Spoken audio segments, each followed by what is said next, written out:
Hello বন্ধুরা, তো তোমরা তো দেখেছো এর আগে যে ভুটানে আমরা বসে যে মোমো খেয়েছিলাম রেস্টুরেন্টে।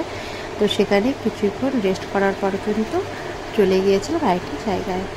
দেখো আমার কিন্তু সোনা এখানটায় একটা ভুটানি মেয়ে আর কি বাচ্চার সাথে খুব খেলছিল। আমরাও তো মজা করছিলাম যে ভুটানি মেয়ে পছন্দ করেছে।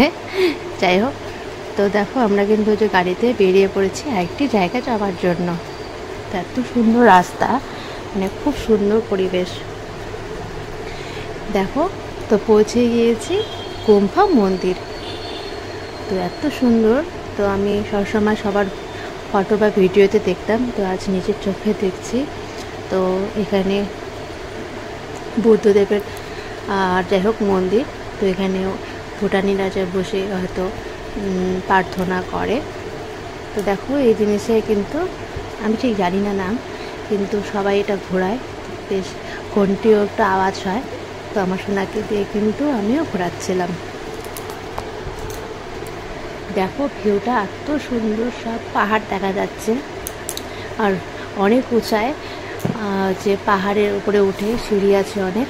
তো মন্দিরের ভিতরে কিন্তু ফটো তোলা বা ভিডিও করা অ্যালাউ ছিল না, তো সেজন্য আমরা ফটো ভিডিও দেখাতে পারলাম না। ভেতরটাও অসম্ভব সুন্দর, ঢুকলে একটা শান্তি চলে আসে। বুদ্ধদেবের ওখানে সবাই প্রদীপ জ্বালাচ্ছিল, তো অনেকক্ষণ ছিলাম আমরা মন্দিরের ভিতরে। তো দেখো বাইরে কিন্তু প্রচণ্ড হাওয়া, তো এখানে আমার সোনা প্রচণ্ড এনজয় করছিল, খেলছিল। তো আমরাও সেখানে বসে কিছুক্ষণ সময় কাটিয়েছিলাম। এই দেখো ওই যে পিছনে মন্দির। তো যারা ভুটানে এসেছে তারা জানো গুম্ফা মন্দির সত্যি খুব সুন্দর। এই স্তম্ভগুলোর নাম ঠিক জানি না, তো 5টা স্তম্ভ ছিল সেখানে। তো আমি এখানে একটু ফটো ভিডিও করছিলাম। আর ওই দিন ওয়েদারটা খুব ভালো ছিল, আর সেদিন তো সানডে ছিল, তাই ভিড় ছিল, অনেক টুরিস্ট বাইরের থেকে এসেছিল।